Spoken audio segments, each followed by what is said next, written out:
You got a haircut. I got a bunch of them cut. You got more than one follicle trimmed? Okay, good. Yeah, all of them, I hope. You should ask for your money back if you only get one. Yeah. Good day. Welcome. Thank you for joining us yet again on our lively journey through the Mahatma Letters. Mm-hmm.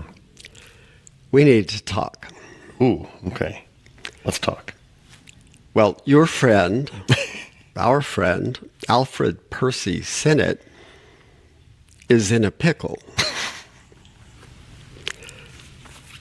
Actually, he's in a real bind. Let's talk about that. Let's start with this. In 1884, Britain, as we've mentioned before, was at its very peak of world dominance. Money was pouring in, cash coming in from all of the different colonies that they had colonized. They had the greatest scientists, etc., etc. Everything was going well for them.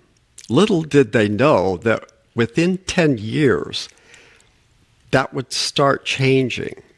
Their dominance would start going down, and the US and Germany would start rising as far as industrial power and money.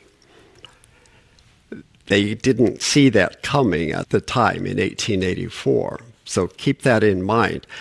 After World War II, that was pretty much the end of the dominance of the British.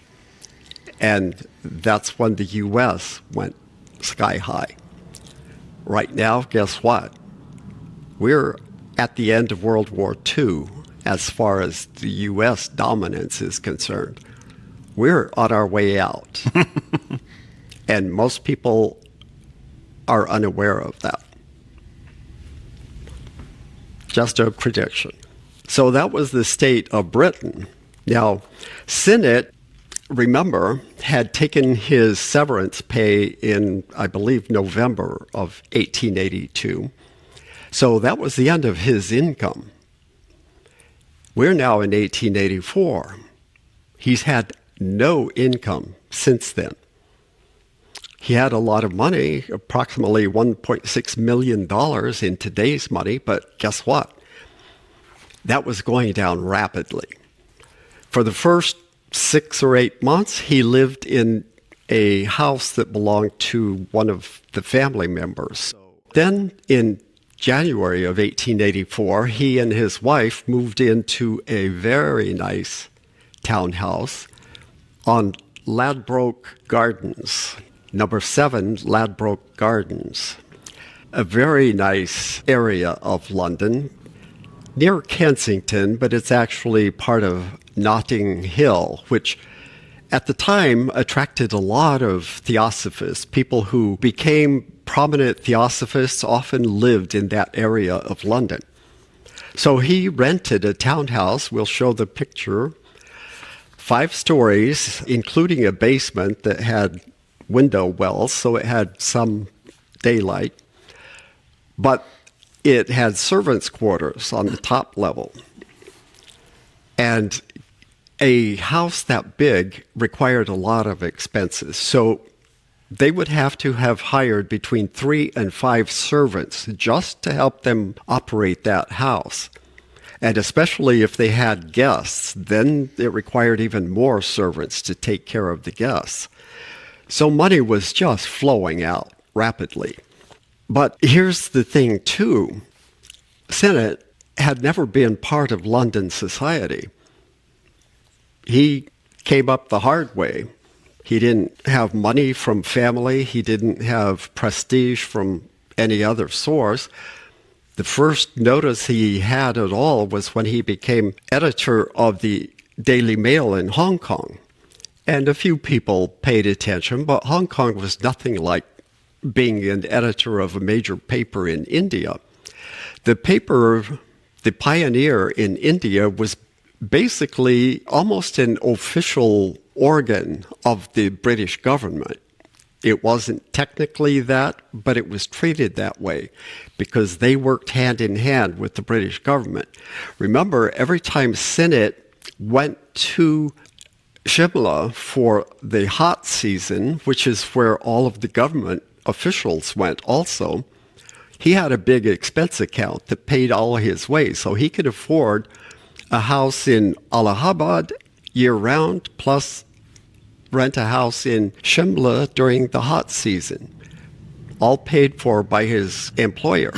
So he became sort of part of society in India, but not in London. Hume, on the other hand, was a definite part of the London scene. He came from money. His father had been a member of the parliament. He was an official of the Indian government, the equivalent of a secretary to the president, for example. He had the equivalent of two different titles. I think it was the Secretary of Income and the Secretary of Internal Affairs or some other title like that. So he was very well known in India and in Britain. He was part of London society. This was Sinnett's chance to become a member of London society. He saw that as his opening.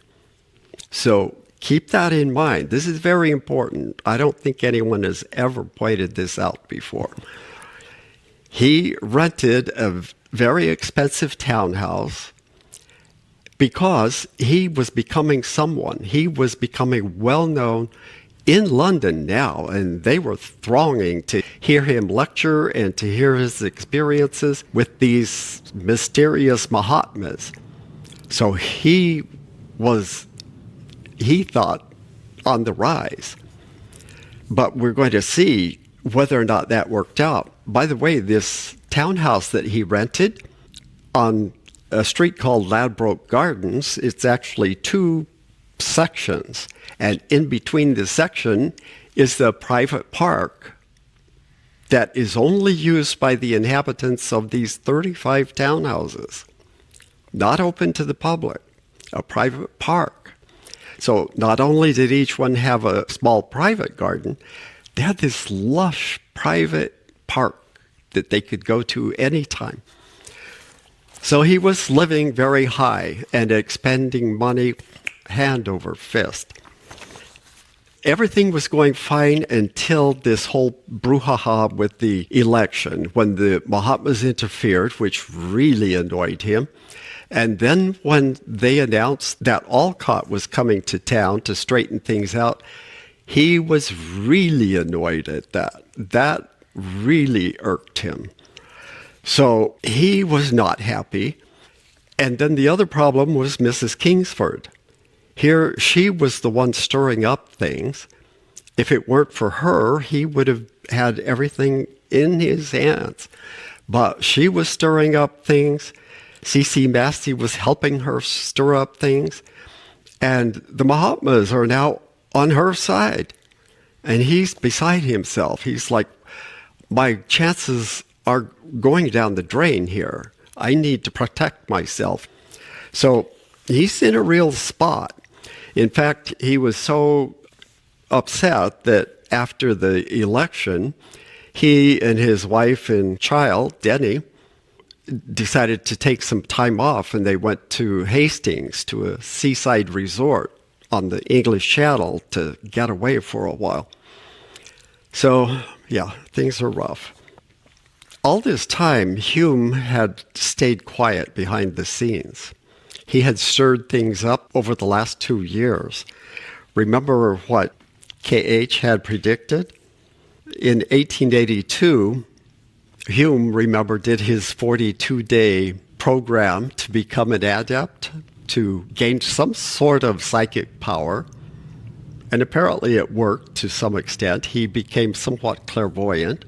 That was when he was studying with the Swami from Almora, yes. And at that time, 1882, K.H. said, I would not like to see him sever his connection with the society altogether, though, First, for his own intrinsic literary worth, and second, because you would be sure to have an indefatigable secret enemy who would pass his time in writing out his ink dry against theosophy, denouncing all and everyone in the society to everyone outside it, and making himself disagreeable in 1,000 ways. And that's exactly what he did. But now he's seeing that he's getting good results. Lots of people now are turning against HPB, against theosophy, against the idea of the Mahatmas, and he's just sitting in the background saying, I told you so.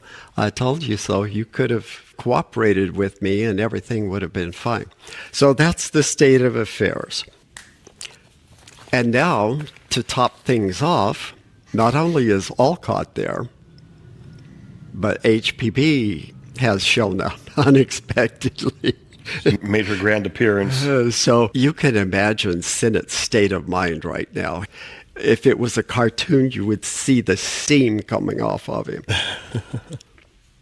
But here's another question. Who's minding the store? By which we mean, what about Adyar? Both of the founders are gone. Alcott is often gone from Adyar. But now, the one who is almost always there, HPB, is also gone. So who's minding the store? Alcott had been, once again, in Sri Lanka just before their trip. So he went to meet up with HPB. When he got to Adyar, she wasn't there. She was actually in a different location, having a meeting with Thakur Sahib of Wadwan, who was the cousin of a local prince, Hari Singh Rup Singh. And he was a TS member and a Chela. This prince was a Chela.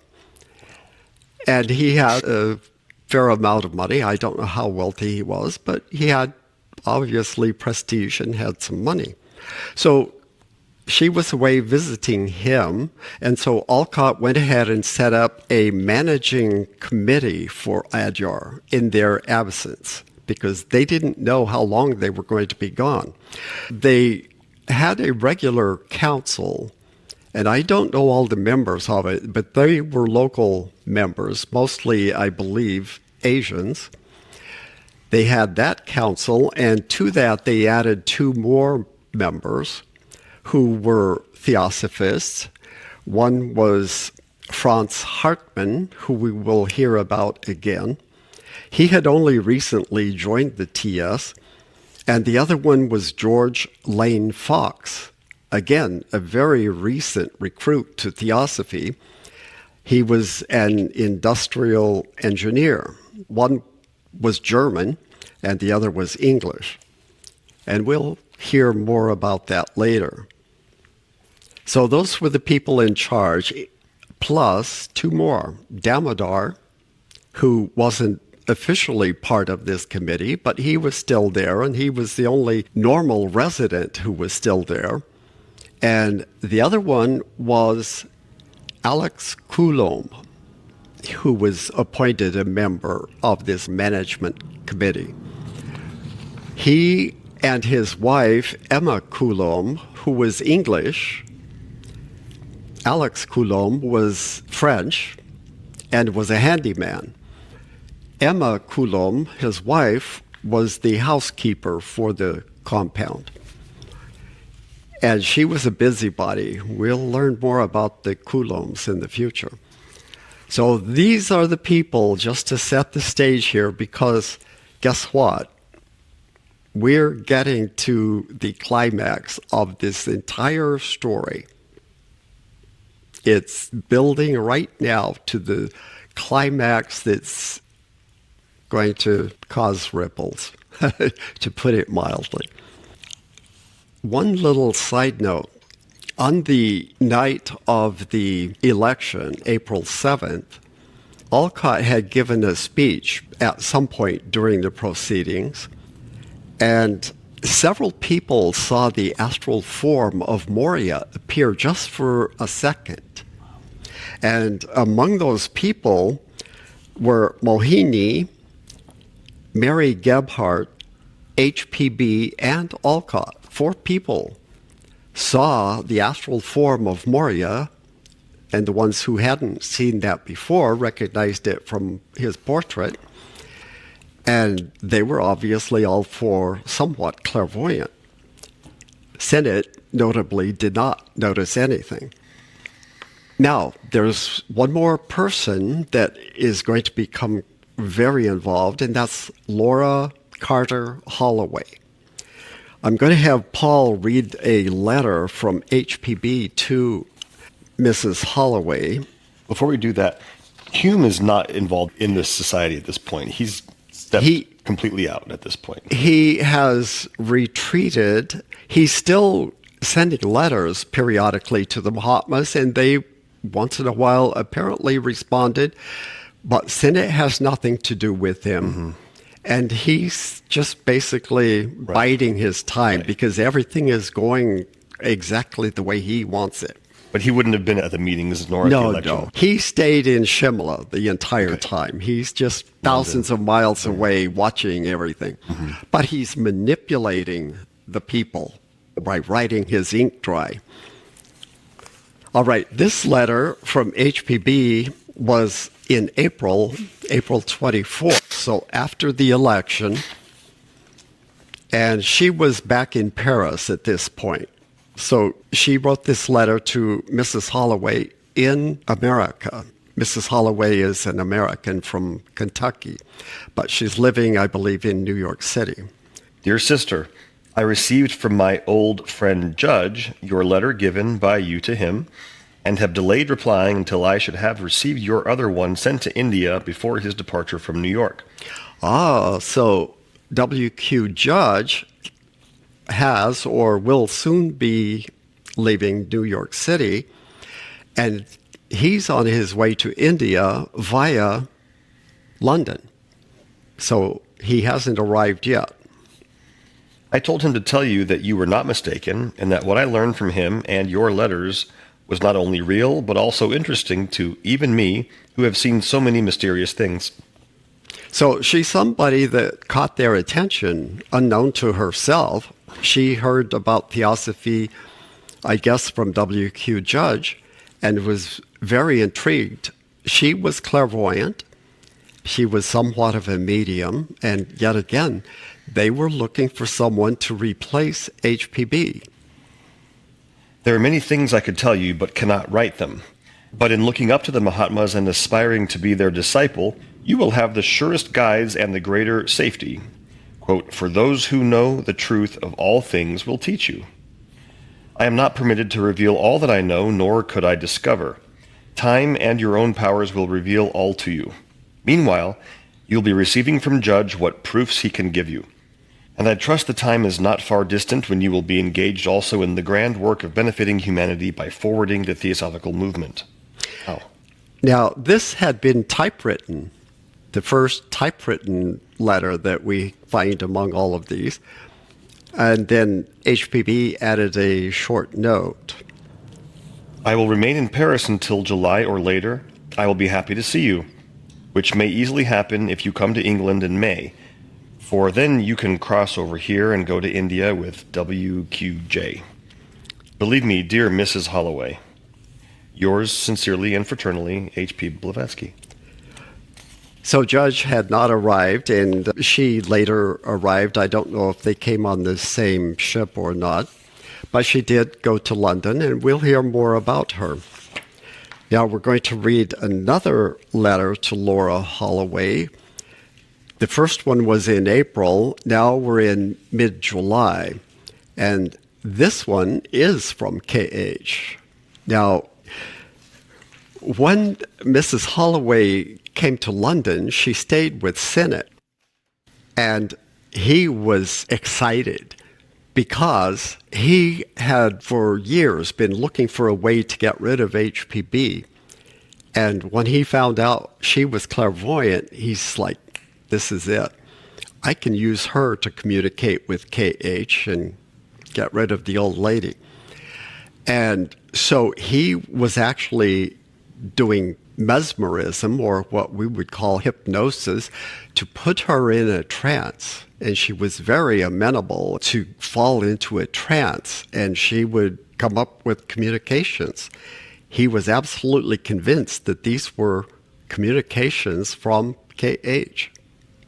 Let's see what KH has to say about this. Now, this is a letter to Mrs. Holloway via HPB. Give her this as a help. Now, this is addressed to HPB, but it's for Mrs. Holloway. Now that she saw under my direct influence something she never has when giving bogus and fancy messages to Mr. Sinnett purporting to come from me, let her know through this letter that it is we indeed who wanted her and have caused her to come to Europe. Aha, they're behind the whole thing.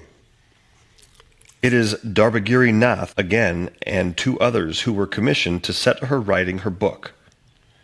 It is all important that she should write it and that it be published before the end of the year. She, before she ever left America, was planning to write and publish a book about her experience, that she was going to go and find out whether these Mahatmas actually existed, and no matter what she found out, she was planning to write a book about them. But unless she does Mohini's bidding, who will have direct orders from me and follows out strictly the path prepared for her under M's orders, she will make of it a wretched failure. Every word that she repeated to you was said under my influence. Now, this is addressed to HPB. Anything said to the contrary by, quote, student or any bogus astral chela is a lie. So sometimes in her writing or speaking to somebody, she would say that this is from a student, and it was basically an astral entity that was providing this information. Let her have patience, and she will see things as they are without any direct help from us. Let her realize, though, how mistaken she was when telling Mrs. Sinnett that you had said the work begun by her was unimportant. I am sorry for Mr. Sinnett, very sorry, but since he rejects those I send to him and resents words uttered by Mohini under my direct influence and refuses to be the, quote, old lady's messenger, when the message comes from Moria, then his intuition is entirely at fault. Sinnett has almost no intuition, very little. Let Mrs. Holloway sit no more for anyone, because her clairvoyance is entirely untrustworthy, owing to bad influences. It will soon come back to her. K.H. We'll find out some of the bad influences, but basically what he's telling HPB is that when I'm inspiring her, everything is fine. But once she goes out on her own, she gets influenced by astral entities, and none of it is reliable. Now, we are at letter number 126 in the letters. So let's go ahead and read that one. This is from KH, and basically Sinnett is getting his butt spanked. But he's getting spanked by the kindest person on earth, if you can imagine. This is not some vicious, harsh person. This is one of the kindest individuals you could ever hope to imagine. But Hope to get spanked from. yeah, exactly. I wouldn't mind being spanked if it meant getting myself into alignment with him and his agenda. But Probably a better experience than a Catholic nun in school. yes, or the flagellants. Oh, yeah. Make a big show of, yeah. Letter number 126, received at London, July 18th, 1884. My poor blind friend, you are entirely unfit for practical occultism. Exclamation point. Practical occultism. He's unfit for practical occultism. Wow. Which is putting it into practice, doing something with it. He's learning, just like everyone else. They're trying to absorb the information. They don't want practical. They want the esoteric. No, I mean, they want no. They want The tell knowledge. us how to Yeah. do magic tricks. That's what we want. That's not really the practical part. That's No, it's not. It becomes practical, but only right. after you make all the preparations, and those are not easy. And the intention, of course, is a part of it. Its laws are immutable, and no one can go back on an order once given. And now he's referring to HPB. She can forward no letters to me, and the letter ought to have been given to Mohini. So he wrote a letter to KH and gives it to his normal post lady, HPB. And KH says, she told you she's not delivering any more letters. It should have gone to Mohini. However, I have read it, and I am determined to make one more effort.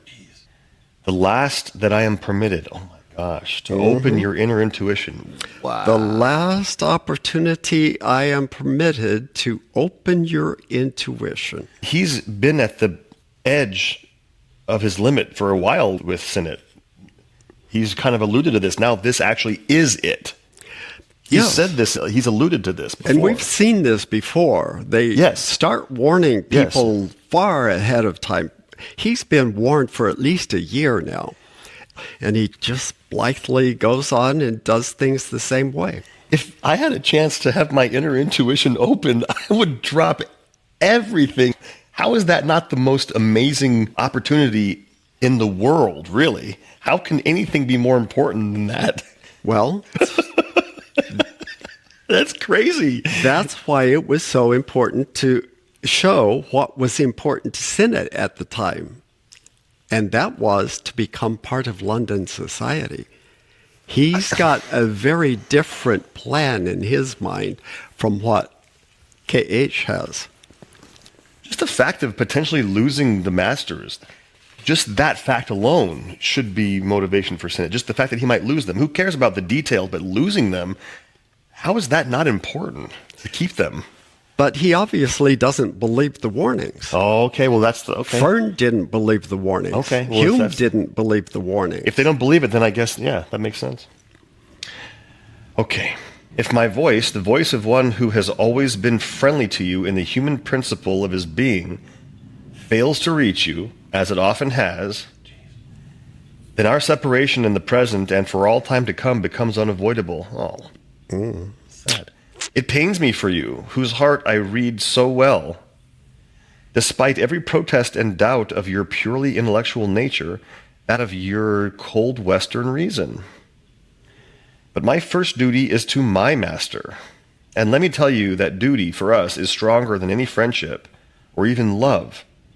Since without this abiding principle, which is the indestructible glue that, for thousands of years, has held together the scattered custodians of nature's grand secrets, our brotherhood, without that, our doctrine itself would have crumbled long ago into unrecognizable pieces. Wow, that is a beautiful statement. Duty Jeez. above everything is what's important to the Mahatmas. They have one goal, to help enlighten humanity. That's it. You can say that's their dharma. Their dharma is. is more important than friendship or even love. Yes. Personal interactions are way down on the list. Duty is far more important than that. We can't be wasting our time on a few individuals who are not responding when we could use our energy and our powers much more effectively in doing something else. Wow. Unfortunately, however great your purely human intellect may be, your spiritual intuitions are dim and hazy, having never been developed. Hence, whenever you find yourself confronted by an apparent contradiction, right away your doubts are aroused, your suspicions grow, and one finds that they have mocked your better nature, which in the end is crushed by all these deceptive appearances of outward things. Yeah. Sinnett is one of these people who jumps to conclusions, and in a negative way. Like, unfortunately, I have the same trait. Whenever I can't find something right away, I'm like, who took my such and such? And of course, it's right where I left it. But Sinnett does that too. He wants to point blame at somebody else. You haven't the faith required to allow your will to arouse itself in defiance against your purely worldly intellect and give you a better understanding of hidden things, of unknown laws. You are unable to force your better aspirations. Fed at the stream of a real devotion to the Maya you have made of me, a feeling in you that has always profoundly touched me, to lift up the head against cold, spiritually blind reason, to allow your heart to proclaim that which it has hitherto only been allowed to whisper. Patience, patience. A great design has never been grasped all at once. So this is kind of complicated, but he said, despite your myopic devotion to me, which has always touched my heart, it's your inner nature that has not allowed you to whisper patience, patience. A great design was never captured all at once. He's not talking about his wife either. No. Patience. No. And all along, we've seen Sinnett lacks patience, and that is his number one problem. Both him and Hume, since the beginning, they've always wanted the whole enchilada. Yeah. Yeah. And it's their ego. We're so far above any Asian. Just give us the information and we'll take it from there. Instead, you are told that the path to occult sciences has to be trodden laboriously and crossed at the danger of life, that every new step in it leading to the final goal is surrounded by pitfalls and cruel thorns, that the pilgrim who ventures upon it is first made to confront and conquer the 1,001 Furies who keep watch over its adamantine gates and entrance. Furies called doubt, skepticism, scorn, ridicule, envy, and finally, temptation. Let's read those again. What are they? Yeah. The Furies. This is from Greek mythology, but he's pointing out some different Furies. He's capitalizing each one. Doubt, skepticism, scorn, ridicule, envy, and finally temptation. Mm-hmm. Especially the latter. And that he who would see beyond has to first destroy this living wall. That he must be possessed of a heart and soul clad in steel, unfailing determination, and yet be meek and gentle, and have shut out from his heart every human passion that leads to evil. Are you all this? Have you ever begun a course of training which would lead to it? No. You know it as well as I do. You are not born for it, nor are you, a family man with wife and child to support, in any way fit for the life of an ascetic, not even of a Mohini. So, yeah, Sinnett has never even thought of practicing Raja Yoga. I don't know if he knows much about it at all. Self-transformation. Without self-transformation, no one ever becomes a chela. No one. I will say, though, I don't know that KH or Moria has ever this directly, specifically said this, like, do this. Like, have they? I mean, a million times in the letters we've talked about these things, but has KH said, Sinnett, do this, like, set a 40-day path of working on releasing temptation? Has he given them specific instructions? No, and we have discussed this before. Right. Because I know we have. KH, despite all his efforts, still doesn't understand the Western mind that well. He's he admitted assumes that they will pick up on it intuitionally. Sinnett has no intuition. No. And I know what's going on here. KH has said 100 times that their ways are very different. Come out of your world into ours. A million times he's explained that the teachings are not going to, at face value, make direct, exact, logical, mathematical, precision-like sense to you. He said that, but like right here, he's being so clear. Have you ever begun a course of training which will lead to it? Well, he probably needed you to say that. I'm not faulting anybody, but this is why the experiment didn't work in the end, because of these things. And this is also why the TS groups didn't have specific curriculum, because it wasn't precise like this. It's sad. It is. It's no one's fault. It's just sad. It is maybe Sinnett's fault. But it is, of course. Yeah. And yeah. Who knows? I know. Okay. Remember, he was promised that, and that wasn't very long ago, toward the end of this life and in your next life, you will accomplish everything that you have dreamt of. Mm-hmm. Gosh, this simple thing, though, should have been like the... Yeah, but he's telling you, he's like, this is it, dude. I have been given one last opportunity, and this is it. If you don't listen this time, we're done. Then why should you complain that powers are not given to you? That even proof of our own powers begins to fail you, etc. So he's still asking, when am I going to get these powers that you've been talking about? True, you have offered several times to give up meat and drink, and I have refused. Since you cannot become a regular chela, why should you?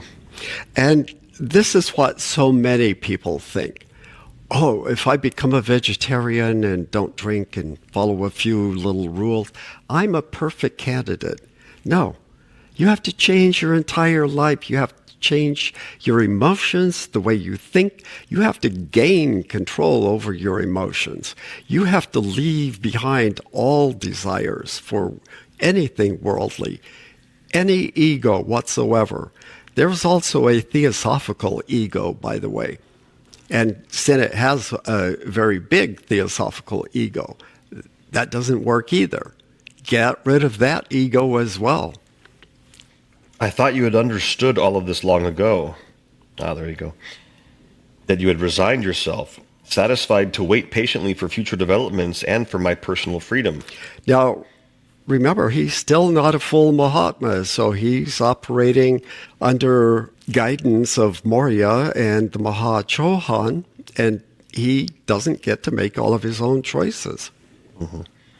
You know, I was the only one to press my idea of the necessity of a small reform, of however slight a relaxation from the extreme rigidity of our regulations, if we were ever to see European theosophists increase and work for the enlightenment and good of humanity.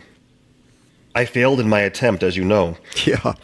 So that was what he really fought for, was a relaxation of their rules. Normally, he would not be allowed to communicate with these individuals who had made no previous effort.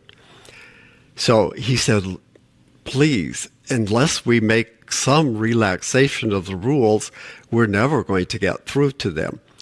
So guess what is going to happen when they give up their experiment? They're going to go back to the status quo, to the way they operated before. Right. Sinnett has no clue of the amount of effort KH has gone to just to be allowed to communicate with him. Mm-hmm. No clue whatsoever. Mm-hmm.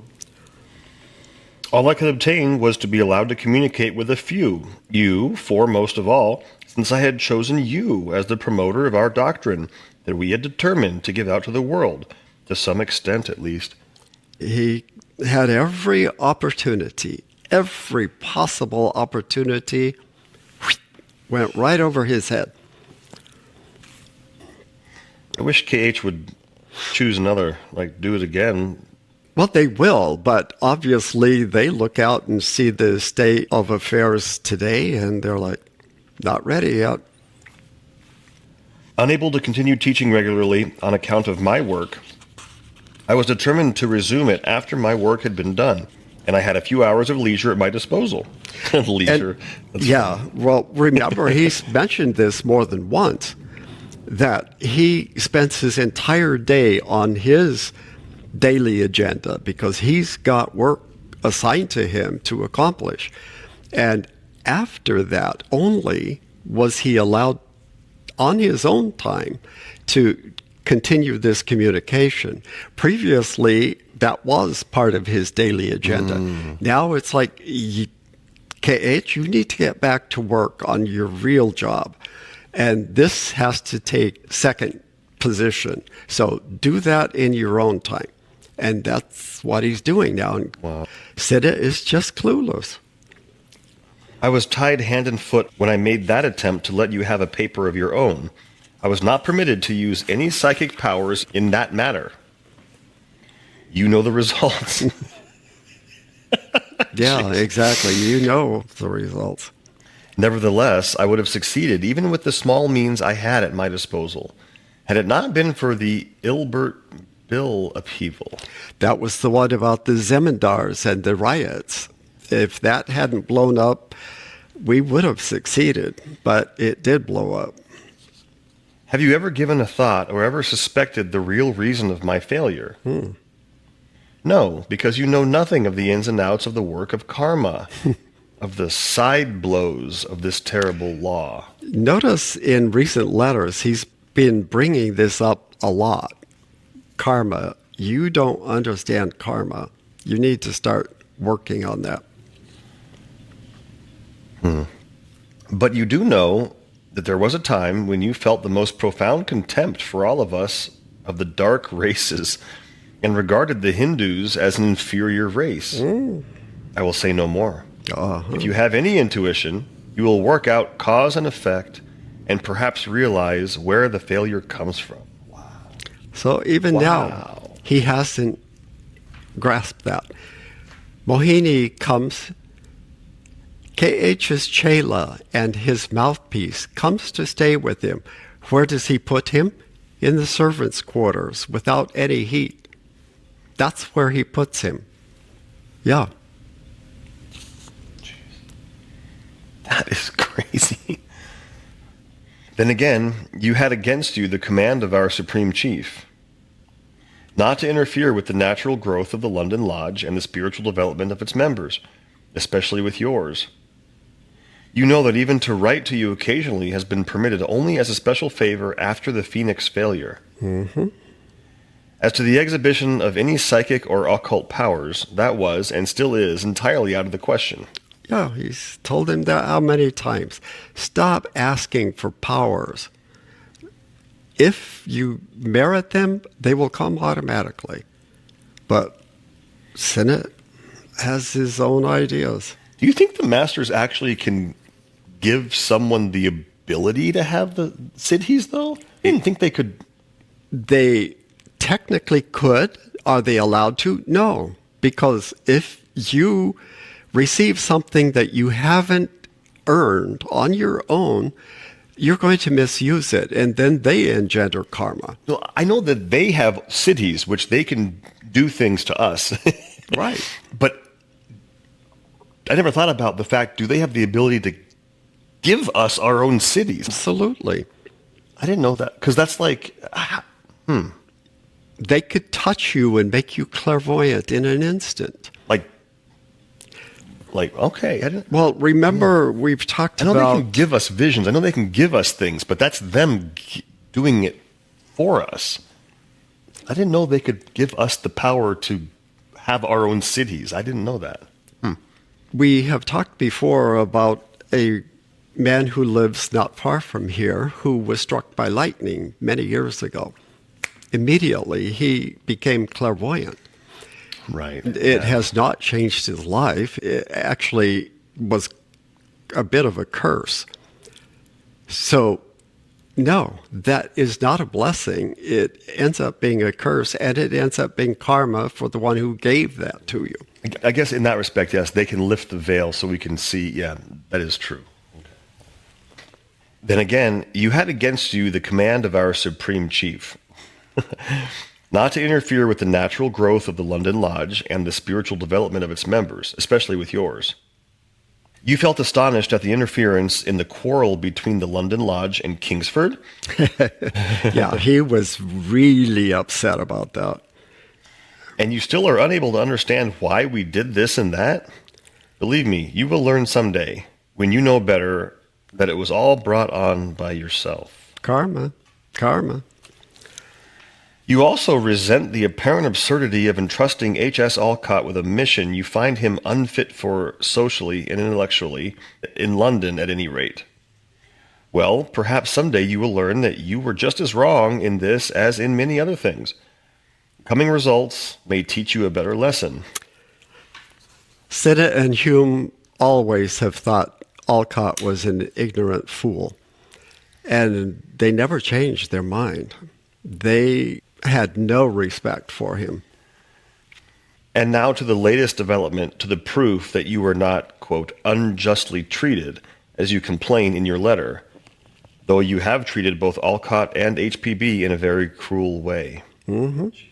So after Moria challenged him on his treatment of Mohini and the founders, he complained to KH about it. He says, I'm being treated unjustly here. Set them straight, will you? Your greatest grievance is caused by your perplexity. It is agonizing, you say, to always be kept in the dark. You feel profoundly hurt at what you choose to call a growing, quote, unfriendliness, the change of tone, and so on. What is happening is KH withdrawing, and he's thinking of that as becoming unfriendly. He's not the least bit unfriendly. He loves you more than ever. But all of his efforts are not paying off. And of course there's a change of tone because there's a shift happening. Yeah, he's being put on notice. Mm-hmm. The very last opportunity, dude. Dude. You are mistaken from first to last. There was neither unfriendliness nor any change of feeling. You simply misread Moria's natural bluntness when he speaks or writes seriously. As for my short remarks about you to HPB, who appealed to me and who was in her right, you never thought of the real reason. I had no time. I could hardly give a passing thought to you or the London Lodge. As well said by her, quote, no one has ever thought of accusing you of any intentional wrong, either to ourselves or our chelas. As to an unintentional one, fortunately prevented in time by me, there was one, certainly, carelessness. You never thought of the difference between the constitution of a Bengali and that of an Englishman, the power of endurance of one and the same power in the other. Yeah, someone who has lived in a tropical country, a tropical environment his entire life and is sent to cold, dreary London is not going to fare well physically. Mohini was left for days in a very cold room without a fireplace. He never uttered one word of complaint, and I had to protect him from a serious illness. To give my time and attention to him I needed so badly in order to bring about certain results to him who had sacrificed everything for me. Hence, Moria's tone that you complain of. Now you have the explanation. You were not unjustly treated, but simply had to submit to a remark which was impossible to avoid, since the mistake might have happened again. We referred earlier to Mary Gebhardt, and now we need to bring up the entire Gebhardt family.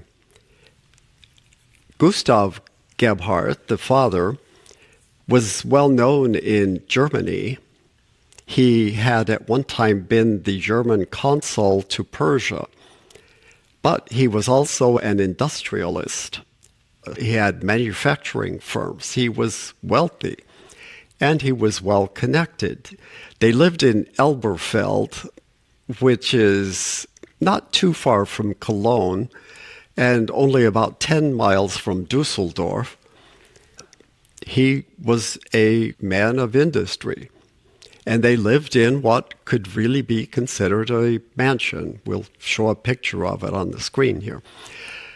So they were well connected, they had means, and they became the foundation of the Theosophical Society in Germany. Very soon now, HPB and I believe Alcott, I'm not sure about Alcott, but even Sinnett is going to visit them. And he had met Mrs. Gebhardt before. When they learned of Sinnett and his work in Theosophy, she determined to travel there and meet him and investigate this herself. She was psychic. She saw Moria, as we realize. So they become a very prominent factor in all of this. Let's go ahead here. Oh, by the way, the Gebhardts had 6 sons, almost all of whom became Theosophists, and only 1 daughter. Then you deny there ever was any spite in you against Kingsford. Yeah, remember Moria said that he wasn't treating her very well, even though he had won the election. Very well, call it by any other name you like, but it was a feeling that interfered with strict justice and made Alcott commit a still worse blunder than he had already committed, but which was allowed to take its course because it suited our purposes and did no great harm except to himself alone, who was so ungenerously snubbed for it. Now, what is this blunder that he committed? It's the incident of the Buddha on wheels. You know all about that. Buddha on wheels. That's funny. Yeah. So when Alcott was staying with them at one point, I think this incident was on May 30th, and the Society for Psychical Research, we've mentioned several times, and many of their founders were also theosophists, had determined that they were going to investigate all of these claims of phenomena that had transpired in the past and see if they could determine whether or not they were legitimate. So they were starting at this point to interview people just kind of randomly.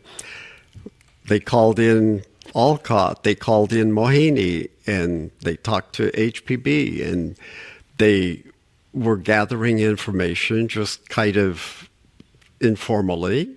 And at one of their regular meetings, Alcott decided to attend. He wasn't specially invited. But for whatever reason, he got in his mind to make some kind of a statement. So he got permission to speak and produced from his pocket a little toy, which was Buddha on a platform that had wheels on it. And Sinnett and his wife were just like this. Oh, no, I knew this was going to happen.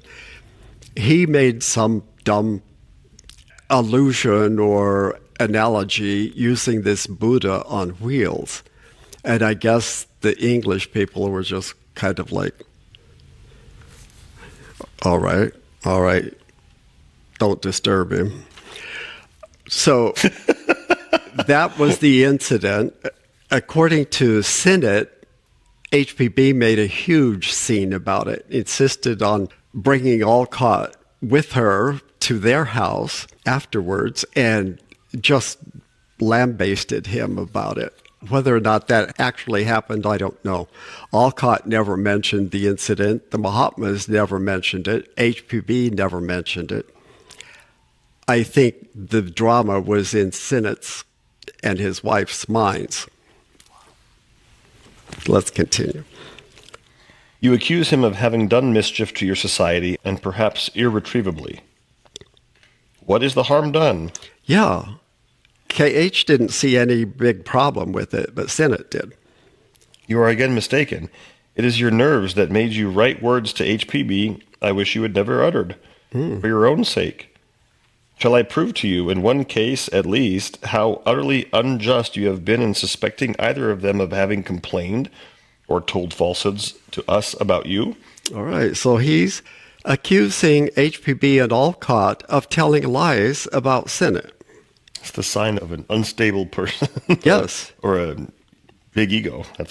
I trust, however, that you will never repeat what I'm about to tell you. That is, who was my innocent informer about Mohini? Aha. A little secret here. Yeah, but why does he need an informer? He can just see anything he wants to see and peer into any room he ever wants to. He doesn't need an informer. Well, yes, exactly. But let's continue. It's an interesting story. Okay.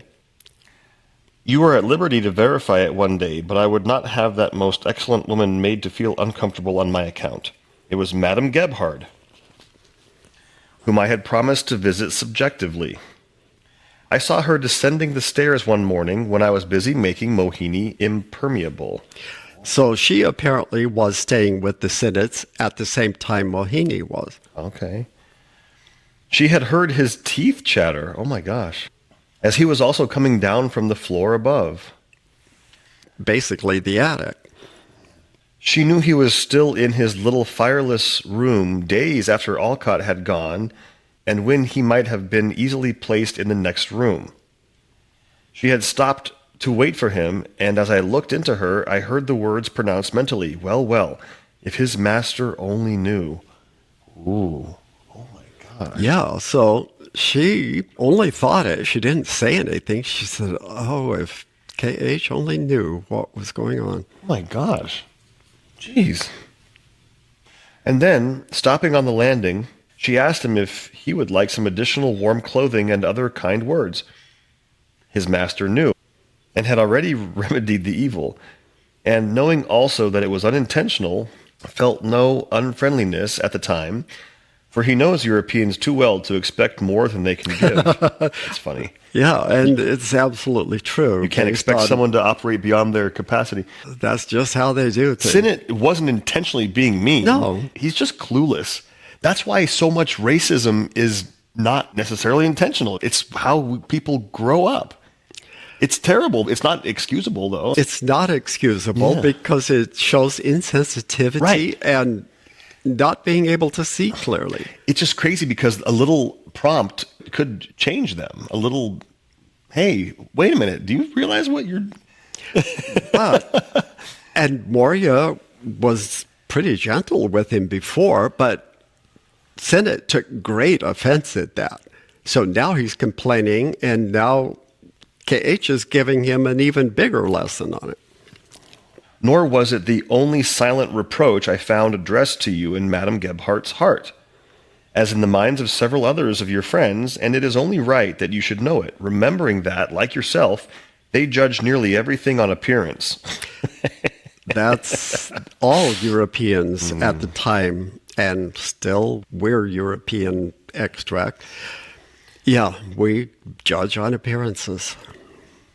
I will say no more, but if you would have another look at karma, ponder over the above, and remember that it always works in the most unexpected ways. And now ask yourself the question of how far you were justified in entertaining suspicions against Alcott, who knew nothing of the circumstances whatsoever, and against HPB, who was at Paris, and knew even less. Nevertheless, mere suspicion degenerated into conviction and became objectivized in written reproaches and very ungenerous expressions, which were, moreover, from first to last, undeserved. So this was festering in his brain, and he was becoming angrier and angrier. The more he thought about it, the angrier he got. It's funny how the ego does that. The more you think about something like that, the angrier we tend to get. Because you reinforce the idea. Yeah. You're your own echo chamber. Yes. Basically. Notwithstanding all this, you complained bitterly yesterday to Miss Arundel about Madame Blavatsky's answer to you, which was making every allowance for their peculiar circumstances and her own temper surprisingly mild when confronted with your letter to her. Yeah. HPB had every right to blow up at him, but she didn't, apparently. Nor can I approve of your attitude to Alcott, if my advice and opinion are wanted. If you had been in his place and guilty, you would have hardly permitted him to accuse you in such terms of slandering, lies, falsehoods, and the most idiotic incompetency for his work.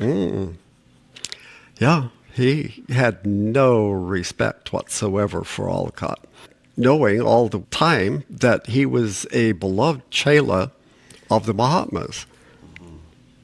He had made far more progress than Sinnett had, and yet Sinnett didn't recognize any of that. And Alcott is entirely innocent of any such sin. As to his work, we know better than anyone. What we want is good results, and you'll find that we have them. He thought Alcott was wasting his time trying to revive Buddhism and uplifting the Asians. He's like, why isn't he over here trying to help us? If he was really any good at all, he would be trying to get the Europeans involved. Instead, he's wasting time with these natives in Asian countries. Natives. And it's a waste of his time. Now he's going to quote a well-known writer in England, Francis Bacon, Apparently, Sinnett referred to a quote. I wasn't able to find that specific quote, but he did write several things, Bacon did, about confidence and suspicion and how one influences the other. So continue with what K.H. says about that. Truly, suspicion overturns what confidence builds. And that is what Sinnett was quoting from Francis Bacon. And if, on the one hand, you have some reasons to quote Bacon against us and say that, quote, there's nothing that makes a man suspect much more than to know little. Oh my, that is so true. If you know very little, you're suspicious. And that's hilarious. He's accusing them of keeping him in the dark. So that's what he's referring to. That is so... Oh, we see that all the time. So he's blaming K.H. for his problems. To our viewers, you probably can count right now 5 people that you know that are always suspicious of other people. Mm-hmm. Yeah, the people who know the least are the most suspicious. Yeah. Oh my gosh. That's powerful to me. That's profound. I've never really put that together like that. My gosh. On the other hand, you ought to remember also that our knowledge and science cannot be pursued altogether on the Baconian methods. Yeah. Baconian methods. That's hilarious. We are not permitted, no matter what, to offer it as a remedy against or to cure people from suspicion. It's not our problem to solve your suspicions. You need more information, but it comes from yourself, from your intuition. Right. They have to earn it for themselves, and he who will not find our truths in his soul and within himself has poor chances of success in occultism. That's why people who are very, very religious usually don't want us to pay any attention to this.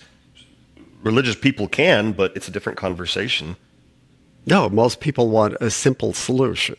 And to have it be given to them. Yeah. Serve it on a platter, please. This exposes one of the key differences between being a very religious person versus being able to self-seek. That's the whole difference.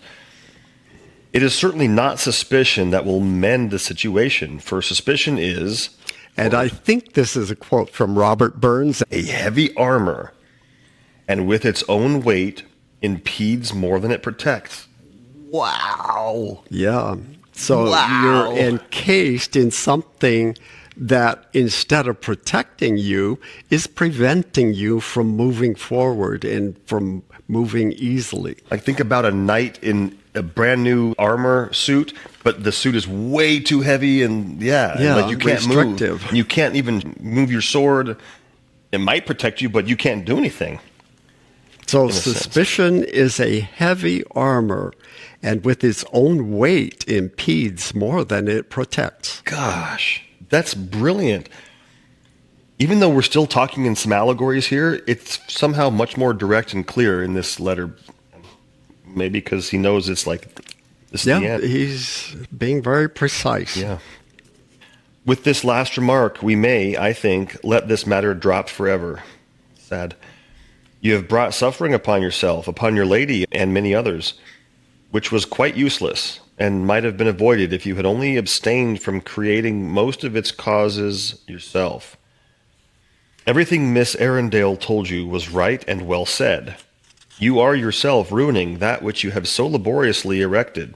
But then, the strange idea that we were quite unable to see for ourselves that our only data is that which we find in our chela's minds, and that therefore we are not the, quote, powerful beings you have represented us to be, seems to haunt you more every day. Yeah. Both Sinnett and Hume had the weird idea that all of their opinions of them came from HPB's mind and Alcott's mind. They're just reading their minds and accepting their opinions of us. How stupid is that? It seems like the word data shouldn't even be around back then because data seems to apply to like digital things, but it doesn't, right? Data, no, it's like... Yeah. Hume began in the same way. I would gladly help you and protect you from his fate. But unless you shake off the ghastly influence that is upon you, I can do very little. The ghastly influence that's upon you. He's going to explain it in a different letter. You ask me if you can tell Miss Arundel what I told you through Mrs. Holloway. When he had her hypnotized. You are quite at liberty to explain the situation to her and thereby justify in her eyes your seeming disloyalty and rebellion against us as she thinks. You can do so freely, since I have never bound you to anything through Mrs. Holloway, never communicated with you or anyone else through her, nor have any of my or Moria's chelas, to my knowledge, except in America, once at Paris, and another time at Mrs. Arundel's house. So Moria had communicated with her directly. KH had communicated with her directly at times, but never in conjunction with Sinnett. Anything she communicated to Sinnett at his house was bogus. She is an excellent but quite undeveloped clairvoyant. Now this is Arundel, right? This is Mrs. Holloway. Holloway, okay. Had she not been imprudently meddled with, and had you followed the old woman's and Mohini's advice, by this time I might have spoken with you through her, and that was our intention. Oh my. So Sinnett botched the whole thing. If he had just had patience, she would have been able to communicate on their behalf, but it wasn't the time yet. So wait, Sinnett was trying to be sneaky, and did KH know? Of course he did. Of course he did, obviously, but why was he trying? So patience, again, comes back to, if you would have chilled out, his plan would have been their plan. Exactly. That is so crazy. But his mind is driving him crazy. He's under so much stress right now, and he's making everything so much worse. You didn't say that initially when you were saying that he was trying to get rid of the old lady, but that was KH's plan to begin with? Well, they've had for a long time been looking for a replacement. Yes, but the specific instance where... But at this point, she's already been chosen to write the secret doctrine for them. And Sinnett knows that. He's also very angry about that as well. Just one more thing to keep him irked. Again, it is your own fault, my good friend. You have proudly claimed the privilege of exercising your own uncontrolled judgment in occult matters that you could know nothing about. And the occult laws, which you believe you can defy and play with without consequences, have turned on you and have hurt you badly. It is all as it should be. Everything is as it should be. Karma. If, throwing aside every preconceived idea, you could try, there's that try again, in all caps. Did he have that all caps? Oh, wow. He's said that many times. That's a little clue. And impress yourself with this profound truth that intellect is not all-powerful by itself, that to become, quote, a mover of mountains, it first must receive life and light from its higher principle, spirit. And then if you would fix your eyes upon everything occult, spiritually trying to develop the faculty according to the rules, then you would soon read the mystery right. No need to tell Mrs. Holloway that she has never seen correctly, for it is not so. Many a time she saw correctly, but when left alone to herself, never has she left one single statement undisfigured. So she sees it correctly, but then she uses her own mind and messes it up. When one of the Mahatmas is influencing her, she sees perfectly clearly. But when she's on her own, she muddles everything. Which is probably the case with many people who are gaining some degree of clairvoyance. We see something, but we can't make sense of it usually. No, and that's why patience is so important.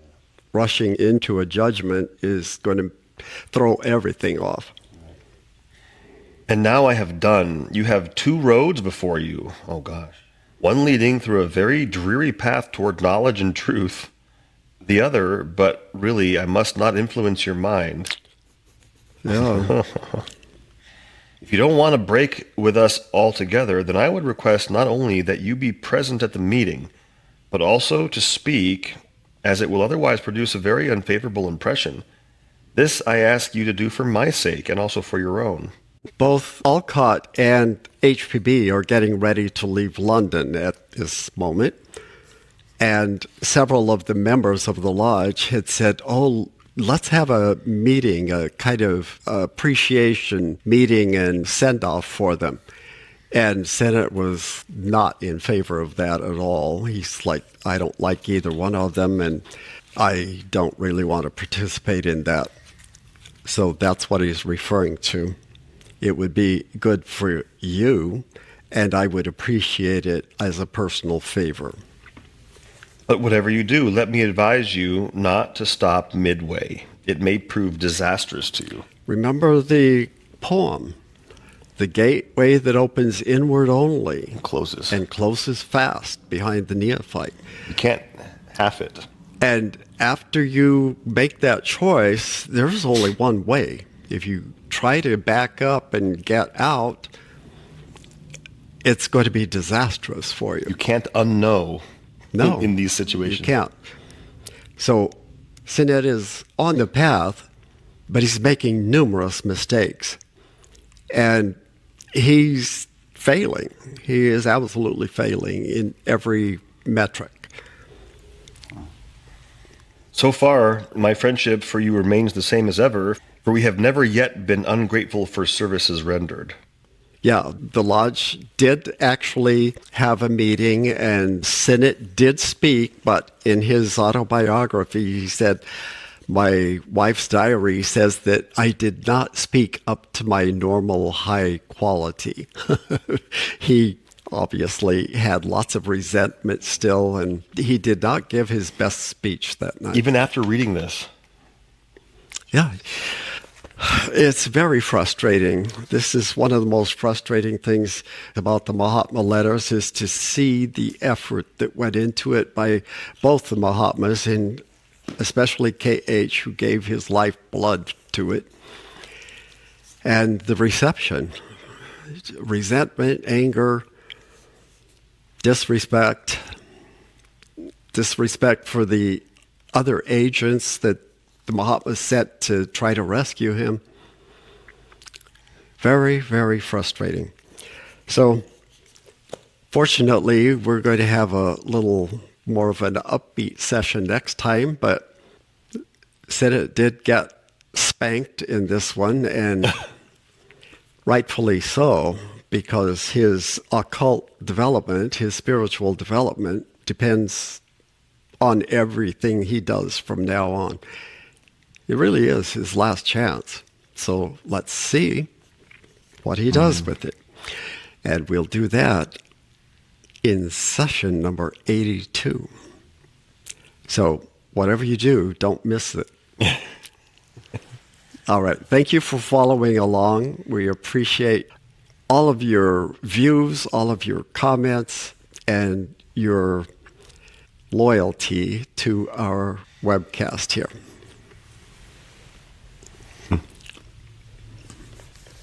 Good job. All right. Boom.